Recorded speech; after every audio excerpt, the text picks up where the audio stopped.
Hello everybody, comment ça va bien dans la casa? Alors moi je vais bien, je vais même très très bien, je vais même ultra bien.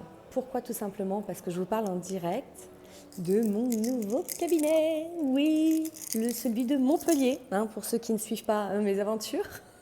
Montpellier, Montpellier. Donc là il y a de l'écho, c'est un petit peu vide, je parle pas trop fort, il y a mon collègue à côté. Du coup je vous montre quand même, alors voilà c'est un peu vide, mais il y a toujours un Bouddha déjà. Ils ne sont pas encore tous là. J'ai ma table de consul, donc tout va bien. Voilà, la magnifique place avec la vue sur les arbres. Et puis bon, bah là, on va y voir, c'est plutôt, plutôt ultra vide. Voilà, mais tout ça va se faire au fur et à mesure. Et ce cabinet, il y a une histoire vraiment de loi d'attraction. Donc du coup, je me disais, ça tombait plutôt bien. Alors j'ai plein d'histoires de loi d'attraction, puisque de toute façon, la vie n'est que ça, puisque la loi d'attraction, de ce que j'ai compris et de comment je la vis, hein, toujours bien sûr, je ne vous parle que de mon vécu, de ma pensée du moment, de ma compréhension du moment avec mon cadre de référence. Donc pour moi, la loi d'attraction, en fait, c'est un écho de nos propres énergies intérieures, de notre résonance, pas de ce que je pense. C'est souvent ce que j'entends.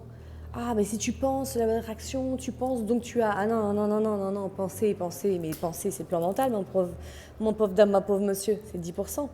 Hein, c'est pas je vais bien, tout va bien, la méthode Coué, à un moment donné, elle a juste des limites. Donc ça va au-delà, même si bien sûr votre pensée a bien sûr aussi une influence, mais c'est bien plus fort, c'est vraiment dans les énergies, c'est vraiment notre écho de notre monde intérieur. Et selon comment est notre monde intérieur, et après je rajouterai des choses parce qu'il y a aussi comme le karma, enfin de toute façon le karma fait partie de notre écho, de notre monde intérieur, hein. Mais en effet on va attirer des expériences, des gens, des événements plus ou moins agréables. Et c'est vrai que moi, je suis habituée à avoir une croyance limitante, hein, parce que toutes nos croyances, bien sûr, vont interférer là-dedans, qui est quand même, c'était une croyance familiale, hein, tu dois en chier, pour réussir, tu dois en chier. Ou la réussite n'a de valeur que quand on a un peu enduré, on a donné, quoi, hein. Nous, on est des crafts, on est forts. Ça veut dire la force en allemand, craft. Donc ça fait quand même un petit moment que je vis avec ça et que je nettoie, je nettoie, je nettoie, je nettoie. J'essaie vraiment d'aller en profondeur nettoyer ça. Et ça a quand même la dent dure. Parce que même quand je ne veux pas le penser, je sens quand même qu'intérieurement, je m'attends en fait à la tuile. Je m'attends à ce qu'il y ait le bordel qui arrive et qui me tombe dessus. Et c'est là où la loi d'attraction, vous allez voir, elle est forte. Et surtout les expériences dernièrement, comment tout m'a amené à avoir ce cabinet d'une manière hyper fluide, hyper facile. Il y a deux choses. Déjà, j'ai fait une rencontre. J'ai fait une rencontre d'un homme, on va dire fin janvier, enfin on a commencé à discuter fin janvier, et la première synchronicité, c'est qu'au moment où on a commencé à parler ensemble, c'était juste à l'anniversaire de la mort de Christophe. Alors, je vous ai fait une vidéo là-dessus. Et vous allez voir à quel point il y a une reliance, parce qu'aujourd'hui, je me retrouve vraiment un peu dans ces énergies-là. J'ai l'impression de me retrouver, mais pas à la même place, mais il y a quelques années en fait. Et donc déjà, voilà, donc, premier contact avec cette personne, et quand on se rend compte, on va dire physiquement, voilà, on se voit, on fait plusieurs sorties ensemble. Et bien là, il y a le truc qui arrive qui est oh, c'est trop beau, c'est trop fluide, c'est trop facile. Mais vraiment, c'était d'une fluidité et d'une puissance, surtout d'une grande, grande puissance, d'un lien très, très fort tout de suite, d'une super entente. Enfin, il y a voilà, une connexion de dingue. En plus, petit truc drôle, c'est que c'est mon jumeau numérologique. Voilà, en numérologie, on est né le même jour. Alors, pas la même année, mais malgré ça, ça fait quand même, avec 9 ans d'écart, du coup, ça fait quand même le même chiffre. Et voilà, donc il y a aussi cette croyance-là, hein, c'est-à-dire que nos âmes sont venues, lui comme moi, venues travailler la même chose. Après, la façon, bien sûr, va être différente, la manière, puisque nous sommes deux entités, deux individus bien distincts et différents, avec en effet un karma familial différent, une personnalité différente, etc., etc. Mais en effet, dans le fond, on se tape quand même des trucs assez quand même semblables, hein. Et du coup, bah, ça m'a fait prendre conscience, au moment où je suis partie à Paris, que ouais, le trop fluide, trop facile, trop simple, et bah, c'est un peu encore compliqué pour moi. Enfin, en tout cas, ça m'étonne. Je m'attends toujours, voilà, quand je vous disais à la tuile, mais qu'est-ce qui machin. Là, pareil, je suis montée à Versailles, ça a été hyper fluide, tout était facile. J'ai pas perdu mes cartes bleues. Je suis arrivée, j'avais en effet de la vaisselle, des couverts, une couette. Truc que, je sais pas si pour ceux qui m'ont suivi au mois de janvier, que je n'avais strictement pas.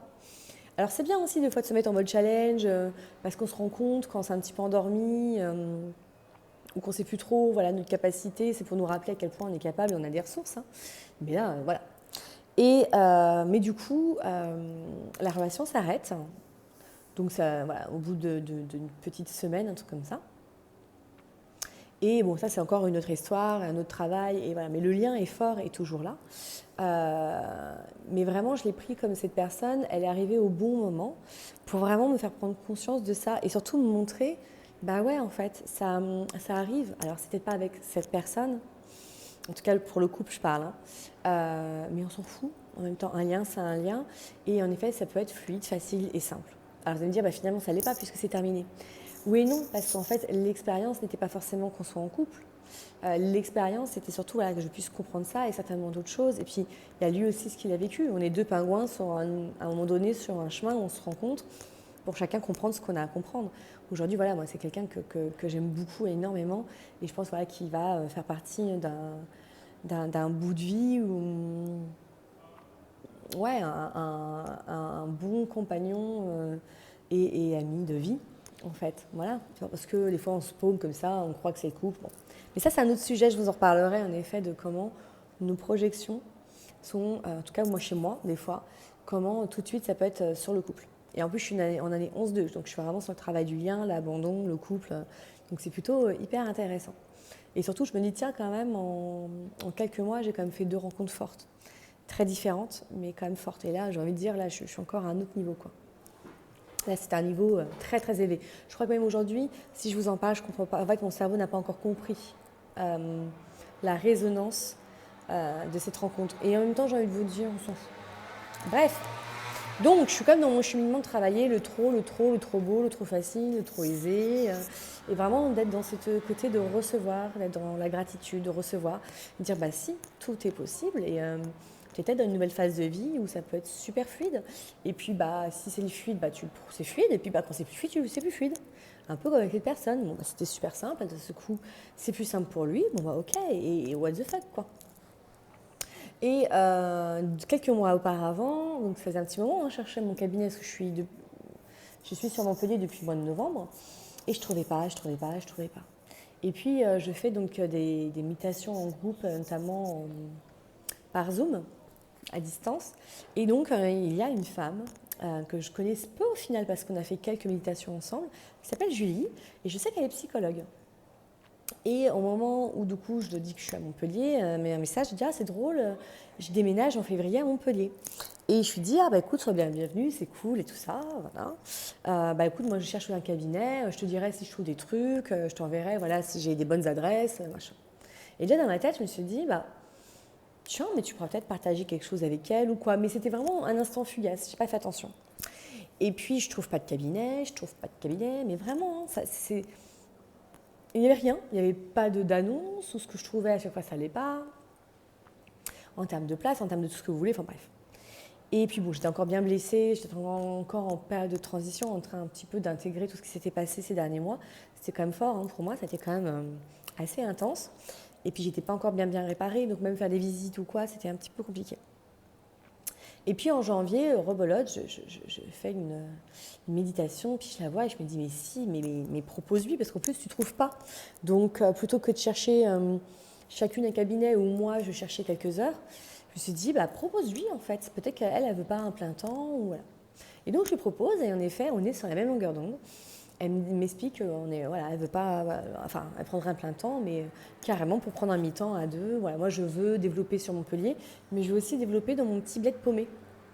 Voilà, qui est plus vers voilà, Cournon-Sec, c'est vers Pignan, 7, enfin c'est entre 7 et Montpellier en fait. Et moi j'avais envie de développer les deux. Et du coup, on s'entend là-dessus, machin, on commence à parler, à évoquer les choses, nickel, on est en phase. Et puis elle me dit qu'elle a des visites à faire fin février, qu'elle a plusieurs cabinets, donc elle prend tous les rendez-vous sur la même journée. Et c'est parti mon kiki, je lui dis écoute, moi je serai rentrée de Paris, on y va. Et donc du coup c'est ce qui se passe, on se retrouve le jeudi, très contents d'eux, mais comme je vous dis, au final on se connaît pas plus que ça, quoi. Voilà, enfin en tout cas, une connaissance d'humain, on va dire, voilà, sur l'énergie, je pense que si, mais... Et du coup, on se retrouve à lui faire une visite. Et puis c'est marrant, sur chaque cabinet, on est en phase sur ce qu'on aime et ce qu'on n'aime pas. Et notamment un mec qu'on ne sentait pas toutes les deux du tout, donc c'était réglé. Mais voilà, déjà les quartiers, on était plutôt pas mal. Puis on déjeune le midi sur la place, on se dit oh là là, qu'est-ce que c'est agréable, oh, on est dans le centre historique, regarde machin, c'est sympa, sympa. Et puis donc on fait la dernière visite, ça convenait pas non plus. Et quand à un moment donné je lui avais dit bah tiens, je vais voir un peu le centre, ce que je connais, je te montre. Et puis j'ai un tic de visiteuse médicale, c'est de regarder sur les plaques en fait des médecins. Voilà, ça fait 10 ans que dès que je voyais un médecin, j'y allais, donc du coup j'ai gardé cette habitude. Et là je vois une plaque de médecin où il y a écrit donc il loue des cabinets médicaux et paramédicaux. Sauf que moi je suis pas paramédicale réellement. Et ça peut des fois poser peut-être soucis ou problématiques. Excusez-moi, j'ai un problème de cheveux. Pour certains. Donc je dis, écoute Julie, toi, ça peut le faire.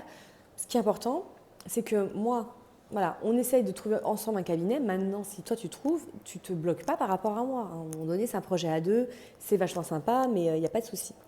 Hein, voilà. Et donc elle appelle, la secrétaire hyper adorable, dit je vous trouve un médecin. Donc le dentiste il arrive, il nous fait visiter, machin, super.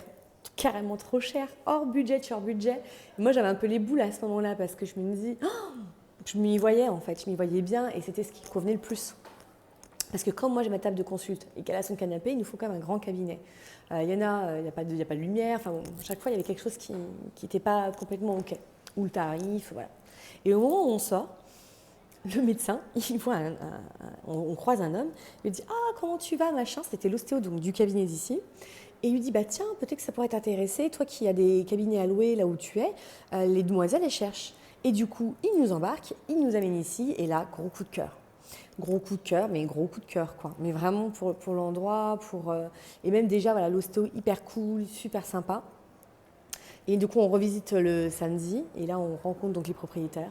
Pneumologue, super sympa, il y a des psychiatres, il y a des naturopathes. Et voilà, et moi, ça vibre, enfin, c'était une évidence, en fait, c'était une évidence. Ma seule petite peur, c'était par rapport au bruit. Et puis, vous voyez, là, j'ai la fenêtre ouverte. Et franchement, pour l'instant, ça va. De toute façon, avec tous les restaurants qui sont fermés, pour l'instant, ça va. Et on fera ce qu'il faut au fur et à mesure. Voilà, on pourra faire des petites modifs. Et donc, voilà, il n'était pas prévu, ce putain de cabinet. Et c'est même pas là où on a appelé qu'on l'a trouvé. Non, c'est parce qu'on a appelé là qu'en effet, on est tombé voilà, sur l'ostéo. Et puis, ce qui est très drôle, ah oui, je ne vous ai pas dit, ce qui est très drôle, c'est que du coup, je lui dis, viens, je vais t'emmener dans ma caverne d'Alibaba. C'est un magasin qui s'appelle Dans les yeux de Gaïa. Il y a plein de pierres, des oracles, des bouquins, enfin, voilà, hein, tout ce que j'aime. Et voilà, Julie, elle aime beaucoup aussi. Donc, on était dedans. Et à un moment donné, je lui dis, vas-y, Julie, on s'achète une pierre pour le cabinet. On ne l'a pas encore.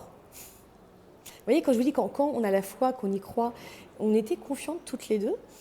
Qu'on allait le trouver en fait, on ne savait pas quand, comment. Ça c'est le moyen, ça c'est comment faire, on s'en fout. Nous on était convaincus qu'on allait trouver un cabinet toutes les deux. On ne s'est pas dit ah bah non on attend d'avoir le cabinet parce que si on ne trouve pas ensemble, voilà. Et donc on a choisi notre pierre ensemble, un cœur en sélénite je crois, blanc, magnifique. Et voilà, et donc c'était quand même très très drôle à quel point on a nourri la pensée avec le cœur. Quoi, on avait trouvé ce cabinet et on l'a trouvé. Et on l'a trouvé, mais vraiment d'une manière, mais comme je vous le dis, c'est divin. Non, mais c'est divin. Est-ce qu'il y a un autre mot de c'est divin? Voilà, donc c'est pour ça que c'est important la gratitude. Et vraiment, il y a ce pouvoir, c'est pas juste. On s'est dit, bon, bah, il va nous tomber dessus le cabinet. Voilà, on a appelé. Parce que certains, pour la loi d'attraction, c'est je pense, donc j'attire. Je veux une voiture, j'ai une voiture. Alors déjà, on n'est pas sur le désir, on est sur le besoin. La loi d'attraction, c'est sur le besoin. Besoin d'un endroit merveilleux et génial pour qu'on puisse œuvrer voilà, avec cœur dans nos métiers passion. Voilà. Et ce qui est très très drôle, je vous montre. À un moment donné, elle m'envoie une photo, Julie. Elle me dit, mais regarde ce que j'ai trouvé ce matin dans mes courses. Donc je lui ai demandé de me le donner. Je ne sais pas si vous allez voir. Vous voyez, c'est bon, c'est des œufs. Hein. Donc il y a deux poulettes là. Et il y a marqué quand même Julie et Virginie. Non, Virginie et Julie, deux éleveuses partenaires. Vous voyez, quand je vous parle des signes, il y a toujours des petits signes drôles. C'est drôle quand même. Elle m'a dit, j'ai fait attention en achetant mes œufs. Et là, à ce moment-là, voilà. Et quand on a fait les visites des cabinets, tout le monde nous voyait, ah, vous êtes deux amis, vous avez déjà bossé ensemble. En fait, il y a une telle fluidité entre toutes les deux, une telle énergie, que du coup, ça passe. Et voilà, les gens nous renvoient ça. Et même pour la déco. T'aimes bien? Ouais, j'aime bien. T'aimes bien? Non, mais voilà, on est complètement en phase. Et tout ça parce qu'on a eu confiance en nos ressentis, et foi voilà, qu'on pouvait trouver. Donc plus vous êtes connecté à vraiment qui vous êtes, ce que vous avez envie, et vous visualisez, et derrière vous mettez votre pouvoir créateur, et plus les choses arrivent. Voilà ce que je voulais vous partager pour aujourd'hui.